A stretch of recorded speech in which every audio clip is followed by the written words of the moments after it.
আপনারা দেখছেন TVN24 news network. সবশেষ আপডেটে স্বাগত জানাচ্ছি আমি আব্দুল্লাহ মামুন। নিউ ইয়র্কের ব্যস্ত ম্যানহাটন এলাকায় সংস্কারাধীন একটি ৩৭ তলা ভবনে গুরুতর কাঠামোগত সমস্যা দেখা দেওয়ার পর ধসের আশঙ্কা তৈরি হয়েছে। এরপর ব্যাপক নিরাপত্তা ব্যবস্থা নিয়েছে নগর কর্তৃপক্ষ। ভবনটির দুটি প্রধান বহনকারী কলাম বেঁকে যাওয়ার পরপরই ফায়ার ডিপার্টমেন্ট, প্রকৌশলী ও জরুরি সেবা সংস্থাগুলো ঘটনাস্থলে ছুটে যায়। পরিস্থিতি মোকাবেলায় আশেপাশের একাধিক ভবন খালি করা হয়।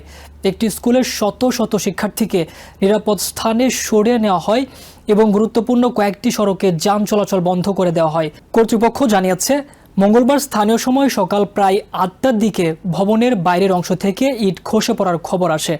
প্রথমে বিষয়টিকে সাধারণ নির্মাণজনিত সমস্যা মনে হলেও জরুরি সেবা কর্মীরা ঘটনাস্থলে পৌঁছে ভবনের ভেতরে আরও গুরুতর কাঠামোগত ত্রুটির সন্ধান পায়। প্রাথমিক পর্যবেক্ষণে দেখা যায়, ভবনের ২১ ও ২২ তলার দুটি গুরুত্বপূর্ণ স্টিলের কলাম বেঁকে গেছে। একই সঙ্গে কয়েকটি তলার ফাটল এবং মেঝে নিচের দিকে বসে যাওয়ার লক্ষণও শনাক্ত করা হয়। এই পরিস্থিতিতে ভবনের ভেতরে অবস্থানরত সব নির্মাণ কর্মীকে দ্রুত সরিয়ে নেওয়া হয়। কর্তৃপক্ষ নিশ্চিত করেছে, সবাইকে নিরাপদে বের করে আনা সম্ভব হয়েছে এবং এখন পর্যন্ত কোনো হতাহত বা আহত হওয়ার খবর পাওয়া যায়নি। তবে সম্ভাব্য ঝুঁকির কথা বিবেচনা করে আশপাশের অফিস ভবনগুলোও খালি করা হয়। নিউ ইয়র্ক সিটির মেয়র জোরান মামদানি জানিয়েছেন, ঘটনার কয়েক ঘন্টা পরও প্রকৌশলীরা ভবনের সামান্য নড়াচড়ার লক্ষণ পর্যবেক্ষণ করছিলেন। তাই নিরাপত্তার স্বার্থে ভবনের চারপাশে বিস্তৃত এলাকা ঘিরে ফেলা হয়। তিনি বলেন, নগর প্রশাসনের প্রথম ও প্রধান লক্ষ্য হল স্থানীয় বাসিন্দা, কর্মজীবী মানুষ এবং উদ্ধারকর্মীদের নিরাপত্তা নিশ্চিত করা। ফায়ার ডিপার্টমেন্ট, ভবন পরিদর্শন বিভাগ এবং কাঠামো প্রকৌশলীদের সমন্বয়ে বিশেষজ্ঞদের একটি দল ভবনের স্থিতিশীলতা পরীক্ষা করছে। ভবনের ভেতরে অতিরিক্ত সহায়ক কাঠামো বসানো, ক্ষতিগ্রস্ত অংশকে অস্থায়ীভাবে শক্তিশালী করা এবং প্রয়োজনে নিয়ন্ত্রিতভাবে কিছু অংশ অপসারণের মতো বিভিন্ন বিকল্প বিবেচনা করা হচ্ছে। প্রকৌশলীরা ভবনের প্রতিটি তলার অবস্থা পর্যবেক্ষণ করে পরবর্তী সিদ্ধান্ত নেবেন। যে ভবনটিকে ঘিরে এই উদ্বেগ তৈরি হয়েছে সেটি নিউ ইয়র্কের অন্যতম পরিচিত বাণিজ্যিক ভবন। বহু বছর ধরে এটি ঔষধ প্রস্তুতকারী প্রতিষ্ঠান ফাইজার এর বিশ্ব সদর দপ্তর হিসেবে ব্যবহৃত হয়েছিল। পরবর্তীতে প্রতিষ্ঠানটি অন্যত্র স্থানান্তরিত হলে ভবনটি পুনর্নির্মাণের উদ্যোগ নেওয়া হয়। বর্তমানে পুরনো অফিস ভবনটিকে প্রায় ১৬০০টি আবাসিক ইউনিট সমৃদ্ধ একটি আধুনিক অ্যাপার্টমেন্ট কমপ্লেক্সে রূপান্তরের কাজ চলছে। প্রকল্পটি ২০২৭ সালে শেষ হওয়ার কথা রয়েছে। বিশেষজ্ঞদের মতে, পুরনো অফিস ভবনকে আবাসিক ভবনে রূপান্তর করা অত্যন্ত জটিল প্রকৌশল কাজ। এতে ভবনের ভেতরের কাঠামো, লোড বহনের ধরন, নতুন পাইপলাইন, বৈদ্যুতিক ব্যবস্থা এবং অভ্যন্তরীণ বিন্যাসে বড় ধরনের পরিবর্তন আনতে হয়। ফলে প্রতিটি ধাপে নিবিড় পর্যবেক্ষণ ও প্রকৌশলগত নিরাপত্তা নিশ্চিত করা জরুরি। যদিও এই ঘটনার প্রকৃত কারণ এখনও জানা যায়নি, তবু তদন্তকারীরা নির্মাণ কাজের বিভিন্ন ধাপ, ব্যবহৃত উপকরণ এবং কাঠামোগত চাপের বিষয়গুলো খতিয়ে দেখছেন। ঘটনার কারণে ম্যানহাটনের গুরুত্বপূর্ণ সড়কগুলোর কয়েকটি অংশ বন্ধ করে দেওয়া হয়েছে। ফলে যান চলাচলে বিঘ্ন সৃষ্টি হয় এবং কর্মঘণ্টার শুরুতে ওই এলাকায় বড় ধরনের যানজট দেখা দেয়।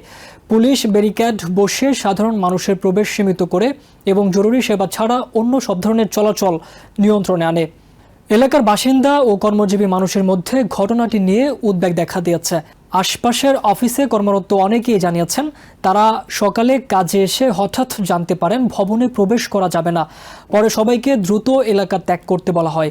কয়েকজন প্রত্যক্ষদর্শী বলেছেন, নিউ ইয়র্কের কেন্দ্রস্থলে এমন ঘটনা তারা আগে কখনো দেখেননি।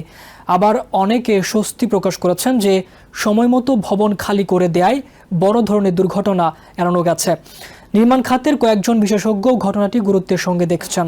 তাদের মতে, কোনো বহুতল ভবনের প্রধান বহনকারী কলামে বিকৃতি দেখা দিলে সেটি অত্যন্ত গুরুতর সতর্ক সংকেত। তবে এমন পরিস্থিতি মানেই ভবন ধসে পড়বে এমন নয়।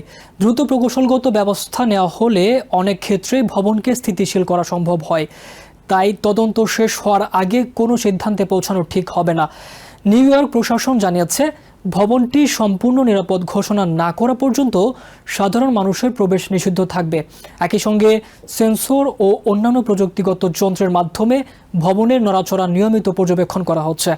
পরিস্থিতির সামান্য অবনতি ঘটলেও তাৎক্ষণিক ব্যবস্থা নেওয়ার জন্য জরুরি সেবা সংস্থাগুলো প্রস্তুত রয়েছে।